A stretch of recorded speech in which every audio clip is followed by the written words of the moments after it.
There's an account in the Torah called the binding of Yitzchak, Akedat Yitzchak. It is one of the 10 trials that Avram Avinu was given by Hashem, which he passed. He was tested by Hashem, and some say it was the hardest test that he had.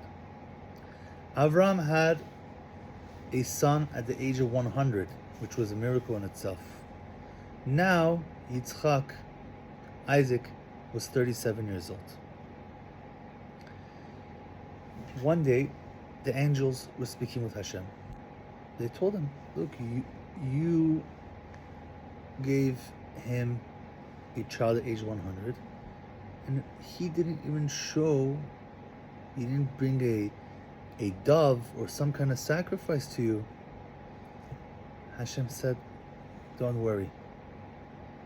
Even if I told him to sacrifice his own son, he would do it. He knew that Abraham would do it. What about Yitzchak? Would he willingly do it? One day, Yitzchak and his older brother, Ishmael, were talking to each other. Ishmael said, I'm better than you. Hashem loves me more than you because I had my Brit Mila at 13. And Yitzchak said, I had it at 8 days, according to the Torah. Therefore, I'm better than you. And they went back and forth. And Yitzchak said, even if Hashem told me to sacrifice my body right now, I would do it. So, at that moment, Hashem decided that he's going to test Abraham. Now, before we get there, a few words about circumcision. The Torah does say that the male boy has to be circumcised at the age of 8 days old. We have been practicing this tradition since the times of Avraham Avinu, and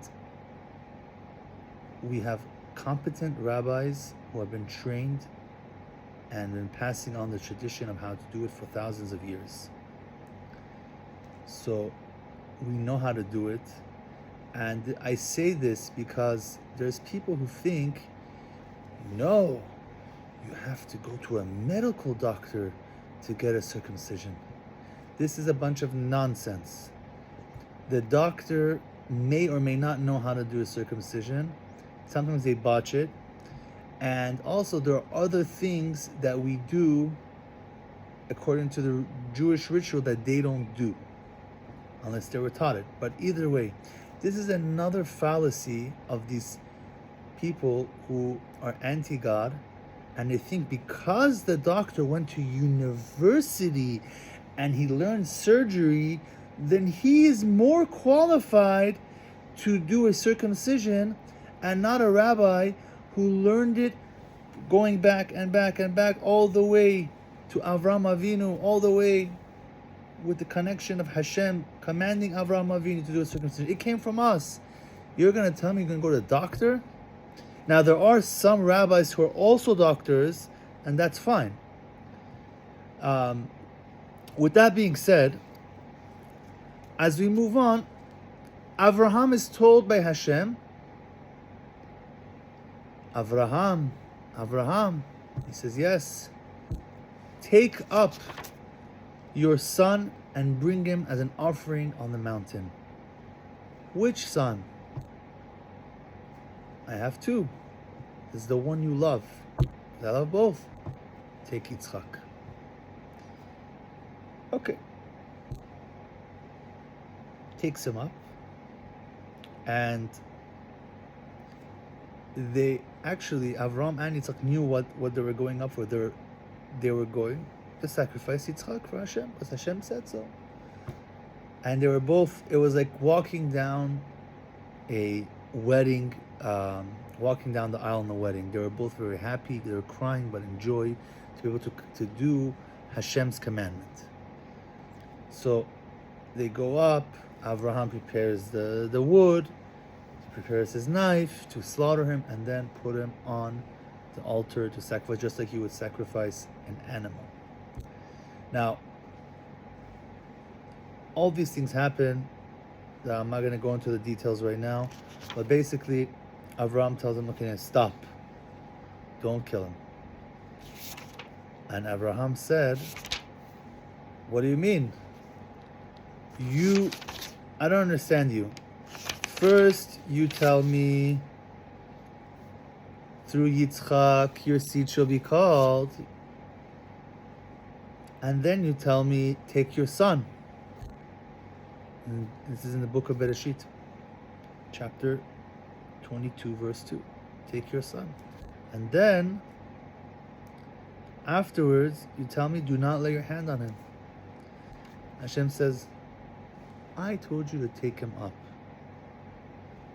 You took him up, and now you can bring him down. Yes, it was testing him. But, after he said stop. That was a very big test. Many people are tested on a daily basis, are asked to do things that seem contradictory to logic. Because the Torah says, for example, a person is with his boss, and we know there's a prohibition against slander, lashon hara. Your boss says to you, tell me what happened with Yehuda. Tell me the whole story. He wants to know the gossip. Now, you're with your boss. He's Jewish or not Jewish, but the guy you want to talk about is Jewish. He wants you to slander him. If I slander him, I override a Torah prohibition.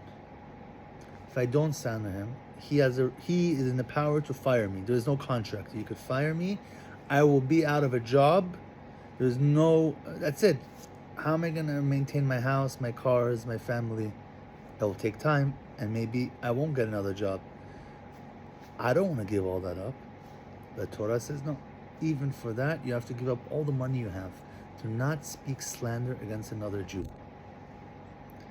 Now, same thing, it's a test. Avraham passed the test. He didn't have to sacrifice in the end, but even though it seemed that it's something that's out of the ordinary, he did it anyway. We have many laws like that, but it's for our own good.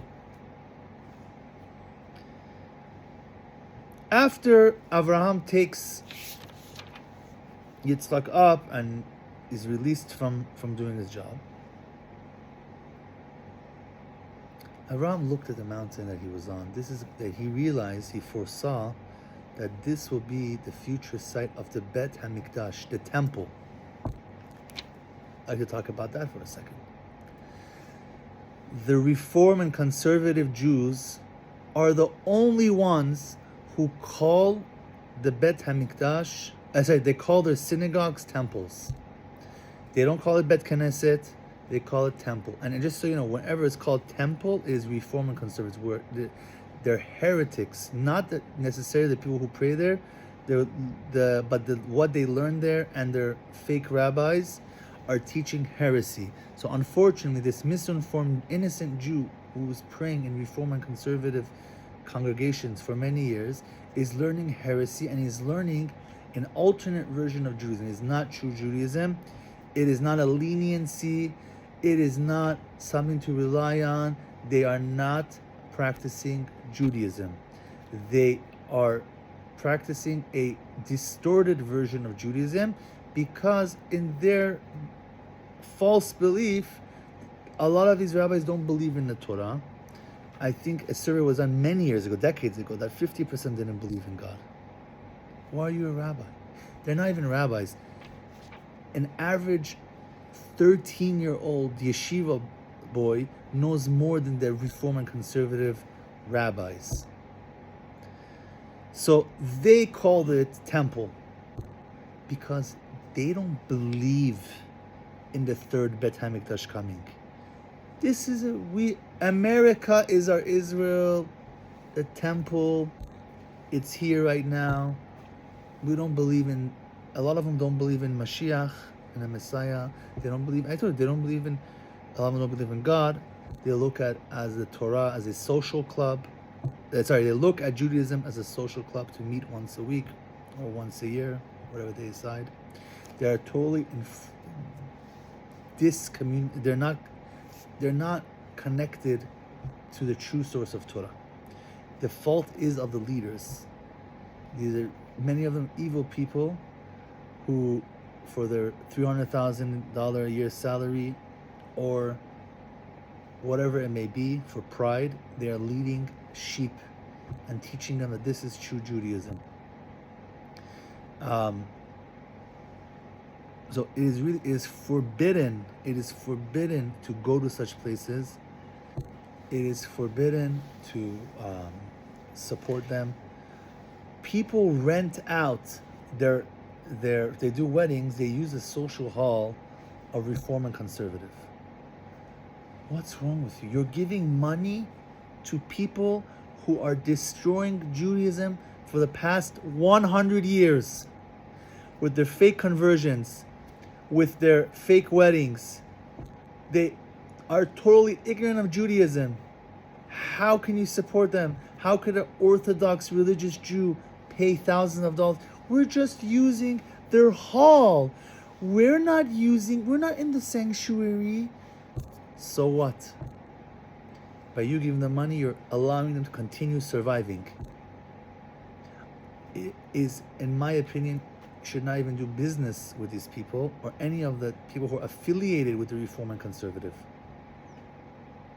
And it should be known that it's wrong. They need to inform, the communities need to fight against this and inform the congregants that this is a false type of Judaism and show them the true Judaism. Unfortunately, people always they don't want to step up, they don't want to fight, and we have seen so many people destroyed, so many people that I know personally who are now sincere converts to Judaism were led through a whole long ride thinking they're Jewish when they weren't even converted properly. They wasted so much time and they got disappointed. They were falsely led by these fake rabbits. And then they finally realized that, no, wait, okay, this is not really a valid conversion. They had to go through the whole process and they became Jewish afterwards through Orthodox conversion.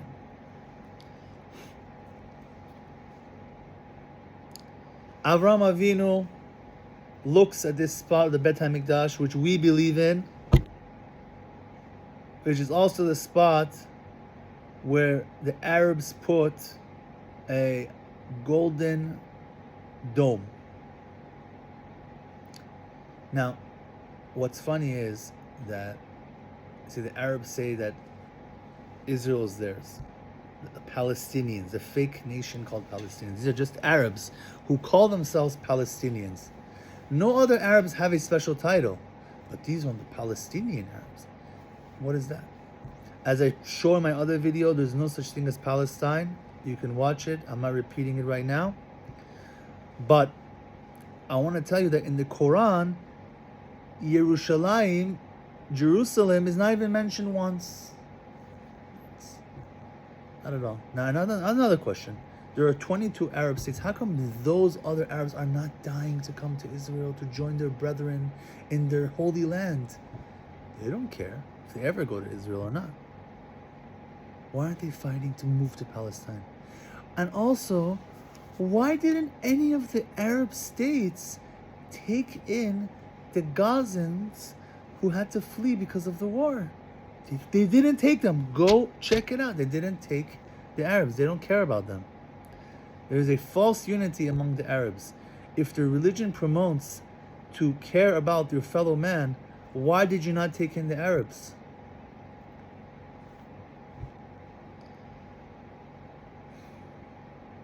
Now, Avraham looked at the mountain and he said, he named it Yir'eh. Yir'eh means he will look, meaning that God will look down at this place and shower the world with goodness. Jerusalem, the center of the world. We called it Yir'eh. Shem, who is the son of Noach, called the place Shalem, which means complete. Hashem combined the two words and said this place is going to be called Yerushalayim, Yireh Shalem.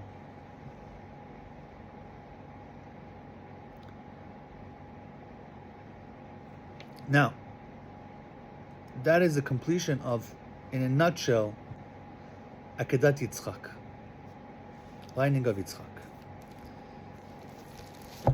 Now, we're going to Yalkut Yosef now. It says in Yalkut Yosef that a person should pray the section of Akedat Yitzchak should say it in the prayer book every morning in Shacharit, in order to arouse the merits of our forefathers. When we read it, it has a spiritual power in our benefit to read it every morning. It also has the power to subdue our evil inclination.